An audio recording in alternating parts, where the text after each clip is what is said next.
ele criou uma das trilogias mais pesadas do rock and roll. Mas o que ninguém percebeu é que por trás de cada uma dessas 3 músicas, ele tinha escondido capítulos de uma jornada de traumas, vício e uma difícil evolução. Para o James Hetfield, vocalista do Metallica, as canções The Unforgiven 1, 2 e 3 são muito mais do que apenas músicas. Em entrevistas, ele já contou que essa trilogia é muito pessoal, porque cada uma das músicas conta uma fase diferente da vida dele. Uma fase de opressão, outra de medo e, por fim, de libertação. Mas para entender a origem de tudo isso, a gente precisa primeiro olhar para a infância do vocalista. Quando James completou 13 anos, o seu pai se divorciou e abandonou a família, o que abalou completamente o psicológico de James e toda a estrutura de um lar que já era conturbado. Para piorar a situação, a mãe dele foi diagnosticada com um câncer. E apesar de mais tarde o James até revelar que provavelmente se tratava de um tipo facilmente curável de tumor, a família novamente priorizou a religião, acreditando que ela seria curada pela fé. Até que em 1979, quando Hetfield completou 16 anos, a mãe dele veio a falecer. Depois disso, ele se sentiu traído pela família e pela religião, rompendo definitivamente com a ciência cristã. Agora, sem pai nem mãe, Hetfield foi morar com os irmãos mais velhos. E graças a todos esses traumas, ele foi se tornando um cara cada vez mais fechado, desconfiado e revoltado com o mundo. Foi apenas na música que o Hetfield encontrou uma válvula de escape.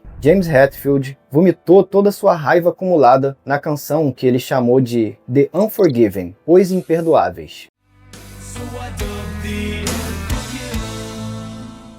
Mas o que James ainda não tinha percebido é que transferir essa responsabilidade para outra pessoa ainda não era a saída para o seu sofrimento. E conforme sua dor aumentava, a música já não era mais o suficiente para anestesiar. Foi aí que o James resolveu buscar uma outra válvula de escape, muito mais potente e muito mais perigosa: o álcool. Entre o final dos anos 90 e o início dos anos 2000, James Hetfield passou por um dos piores momentos da sua vida. O álcool não só o tornou relapso com seus compromissos, mas também tornou seu comportamento muito mais agressivo e explosivo. Foi nesse ponto que o Hetfield interrompeu as gravações do 8º álbum da banda, o Saint Anger, e decidiu se internar numa clínica de reabilitação. Foi somente em 2008, depois da reabilitação e anos de terapia, que James Hetfield decidiu encerrar a trilogia.